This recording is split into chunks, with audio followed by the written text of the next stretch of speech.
Friends, welcome to home food recipes. આજે આપણે બિલકુલ રેસ્ટોરન્ટ જેવું જ પાલક પનીરનું શાક ઘરે કેવી રીતે બનાવવું એ જોઈશું. પાલક આપણા શરીર માટે ખૂબ જ ફાયદાકારક હોય છે અને એમાં ઘણા બધા વિટામિન્સ હોય છે. જો પાલકને રેગ્યુલર ખાવામાં આવે તો શરીરમાં લોહીની કમી દૂર કરીને જે નબળાઈ હોય છે એને પણ દૂર કરે છે. અત્યારે શિયાળામાં એકદમ ફ્રેશ પાલક માર્કેટમાં મળે છે. તો આજે આપણે પરફેક્ટ માપ સાથે બિલકુલ હોટલ જેવું જ પાલક પનીર ઘરે બનાવશું. તો ચલો એને બનાવવાનું શરૂ કરીએ.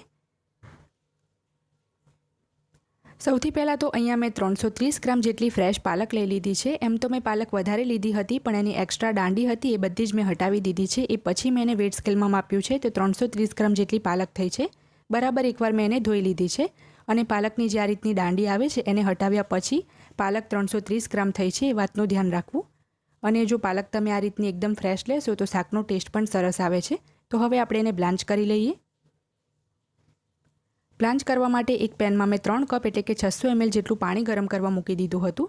જ્યારે પાણી સરસ ઉકળી જાય ત્યારે ગેસ ધીમો કરીને એમાં આપણે અડધી ચમચી ખાંડ અને 1/4 ટીસ્પૂન એટલે કે 5 ચમચી મીઠું ઉમેરીને મિક્સ કરી લઈશું. ખાંડ તો તમારે આમાં ચોક્કસ ઉમેરવાની છે બ્લાન્ચ કરતી વખતે. એનાથી પાલકનો જે કલર છે એ એવો ને એવો ગ્રીન રહેશે. નહીં તો બ્લાન્ચ કર્યા પછી અમુકવાર કલર એનો કાળો પડી જાય છે. તો બધી જ પાલક હવે આપણે સાથે જ એની અંદર એડ કરી દેવાની છે અને ફક્ત 2 મિનિટ માટે જ આપણે એને ગરમ પાણીમાં ઉકાળી લઈશું. આ પ્રોસેસને બ્લાન્ચિંગ પ્રોસેસ કહે છે. ખાસ કરીને પાલકને કાચી યુઝ કરવાને બદલે મોસ્ટલી રેસિપીસમાં બ્લાન્ચ કરીને જ લેવામાં આવે છે. તો ચમચાથી બરાબર આ રીતે એને દબાવતા રહીશું અને ફક્ત 2 મિનિટ મીડિયમ ફ્લેમ ઉપર એને આપણે ઉકાળી લઈશું. 2 મિનિટથી વધારે બિલકુલ પણ પાલકને ના ઉકાળવી, નહીં તો એના જે વિટામિન્સ છે એ પાણીમાં જ વહી જશે. 2 મિનિટ પછી આપણી પાલક જે છે એ સરસ બ્લાન્ચ થઈ ગઈ છે. તમે જોઈ શકો છો. તો આપણે હવે ગેસ બંધ કરીને તરત જ એને ગરણામાં ગાળી લઈશું. એક બાઉલની ઉપર મોટો ગરણો મૂકીને એને મેં ગાળી લીધી છે અને તરત જ હવે આપણે પાલકની ઉપર ફ્રીજનું ઠંડુ પાણી ઉમેરી દેવાનું છે, જેથી પાલકની જે કુકિંગ પ્રોસેસ છે એ પણ સ્ટોપ થઈ જાય અને એનો કલર પણ એવો ને એવો ગ્રીન રહે. તમે ચાહો તો 1 થી 2 મિનિટ એને ઠંડા પાણીમાં ડુબાડીને પણ રાખી શકો છો, નહીં તો આ રીતે ઘણું બધું ઠંડુ પાણી ઉમેરીને ધોઈ લેશો તો પણ ચાલશે. આ પ્રોસેસથી આપણી જે પાલક છે એ રૂમ ટેમ્પરેચર પર આવી જશે. એ પછી આપણે એને મિક્સરમાં પીસી લઈશું. તો પાલકનું જે એક્સ્ટ્રા પાણી હોય છે એને પણ આપણે હળવા હાથે દબાવીને નીચોવી લેવાનું છે અને પછી આપણે એને મિક્સર જારમાં એડ કરીને પીસી લઈશું. તો મિક્સર જારની અંદર આપણે થોડુંક પાણી પણ ઉમેરીશું જેથી એને પીસવામાં સરળતા રહે. તો અહીંયા મેં 2 ચમચી જેટલું પાણી ઉમેર્યું છે.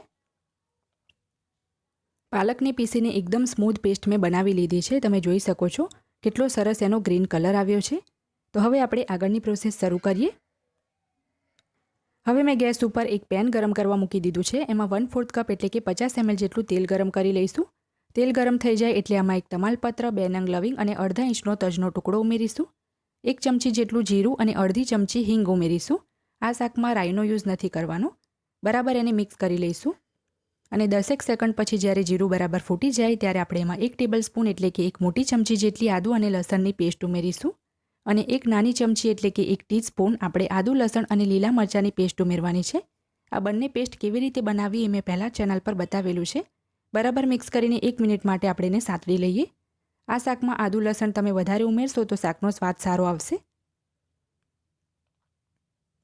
1 મિનિટ પછી આપણી પેસ્ટ બરાબર સંતળાઈ ગઈ છે. તો હવે આપણે એની અંદર એક મોટી સાઇઝનો ઝીણો સમારેલો કાંદો ઉમેરી દઈશું. ગ્રામમાં 130 ગ્રામનો મેં મોટો કાંદો લીધો હતો અને એને મેં ચોપરમાં ચોપ કરી લીધો છે. એ ઉમેરી દઈએ અને ખુલ્લું રાખીને જ આપણે કાંદાને 3 થી 4 મિનિટ માટે લાઇટ બ્રાઉન થાય ત્યાં સુધી મીડિયમ ફ્લેમ ઉપર સાંતળી લઈએ. 3-4 મિનિટ પછી જ્યારે આપણો કાંદો સરસ લાઇટ બ્રાઉન થઈ જાય ત્યારે આપણે એમાં ઝીણું સમારેલું ટામેટું ઉમેરી દઈશું. એક નાની સાઇઝનું મેં ટામેટું લીધું હતું જે ગ્રામમાં 50 ગ્રામનું હતું. એને મેં એકદમ ઝીણું સમારીને એડ કર્યું છે. ટામેટું ઉમેર્યા પછી તરત જ આપણે એની અંદર સ્વાદ મુજબ મીઠું ઉમેરી દઈશું જેથી ટામેટાં પણ જલ્દી ચડી જાય. પાલકના ભાગનું પણ મેં મીઠું નાખી જ દીધું છે. તો 2 થી 3 મિનિટ એને પણ આપણે કૂક કરી લઈએ. 2-3 મિનિટ પછી જ્યારે ટામેટાં એકદમ સરસ પોચા થઈ જાય ત્યારે આપણે એની અંદર જે પાલકની પ્યુરી બનાવીને રાખી હતી એ ઉમેરી દઈશું. આટલી ક્વોન્ટિટીમાં 3 થી 4 વ્યક્તિ માટે આ શાક બનશે, કારણ કે પછીથી આપણે એમાં પનીર પણ ઉમેરવાનું છે. તો બરાબર આપણે એને મિક્સ કરી લઈશું. પાલક જે છે આપણે ઓલરેડી બ્લાન્ચ કરીને જ લીધી છે એટલે 5 થી 6 મિનિટથી વધારે આપણે આને કૂક નહીં કરીએ. તો જે મિક્સર જાર હતું એની અંદર 1/4 કપ એટલે કે 50 ml જેટલું મેં પાણી એડ કરી દીધું હતું અને એ પણ આની અંદર આપણે ઉમેરી દઈએ અને સાથે જ આપણે એમાં સૂકા મસાલા પણ આ સ્ટેજ ઉપર જ ઉમેરી દઈશું જેથી મસાલા પણ સાથે જ ચડી જાય.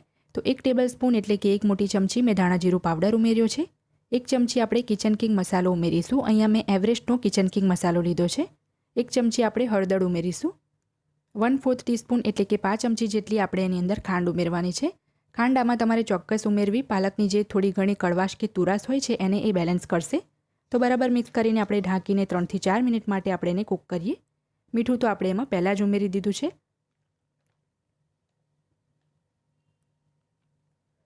3-4 મિનિટ કૂક કર્યા પછી આપણે ઢાંકણ ખોલી લઈશું અને એકવાર આપણે આને મિક્સ કરી લઈશું. હવે આપણે એની અંદર મલાઈ ઉમેરવાની છે. તો 3 થી 4 મોટી ચમચી જેટલી ઘરના જ દૂધની આપણે એમાં ફ્રેશ મલાઈ ઉમેરીશું. આનાથી શાકનો ટેસ્ટ ખૂબ જ સરસ આવે છે અને હોટલ રેસ્ટોરન્ટમાં પણ આ મલાઈને એડ કરે છે. જો તમારી પાસે અમૂલની ફ્રેશ ક્રીમ હોય તો તમે એ પણ લઈ શકો છો. નહીં તો તમે આ રીતે ઘરના દૂધની જ મલાઈ લેશો તો પણ ચાલશે. તો બરાબર એને મિક્સ કરી લઈશું. મલાઈ ઉમેરવાથી આપણા શાકનો જે કલર હતો એ પણ એકદમ સરસ લાઇટ ગ્રીન થઈ ગયો છે. ડાર્ક ગ્રીનમાંથી તમે જોઈ શકો છો. તો હવે આ સ્ટેજ ઉપર જ આપણે એની અંદર પનીર ઉમેરવાનું છે છીણેલું. 1/3 કપ એટલે કે ગ્રામમાં 50 ગ્રામ જેટલું આ છીણેલું પનીર છે જે આપણે આમાં એડ કરી દઈએ. ટોટલ આપણે 150 ગ્રામ પનીર લેવાનું છે. તો 50 ગ્રામ આપણે અત્યારે છીણીને ઉમેર્યું છે, બાકીનું પછીથી એડ કરીશું. તો 1 ચમચી આપણે એમાં કસૂરી મેથી ઉમેરવાની છે જેને મેં સહેજ વઘારિયાની અંદર શેકી લીધી હતી અને આ રીતે હાથથી ક્રશ કરીને ઉમેરીશું. એનાથી શાકનો ટેસ્ટ ખૂબ જ સરસ આવે છે.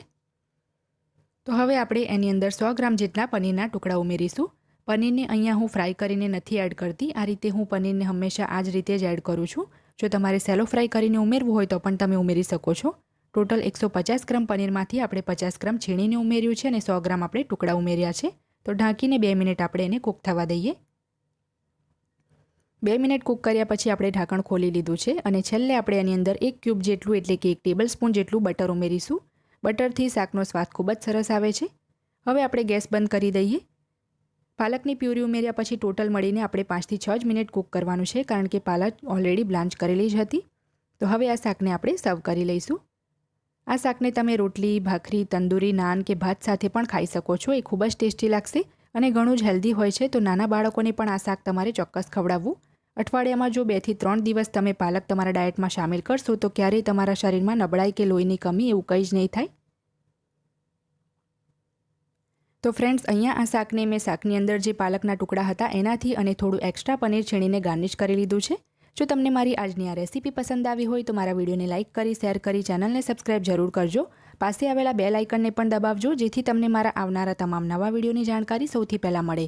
અને મારી આ જ રેસીપી જો તમારે હિન્દીમાં જોવી હોય તો મારી હિન્દી ચેનલ ઉપર જઈને તમે જોઈ શકો છો. જેની લિંક મેં વિડીયોની નીચે ડિસ્ક્રિપ્શન બોક્સમાં આપી છે. તો મળીએ નેક્સ્ટ વિડીયોમાં. ત્યાં સુધી આવજો.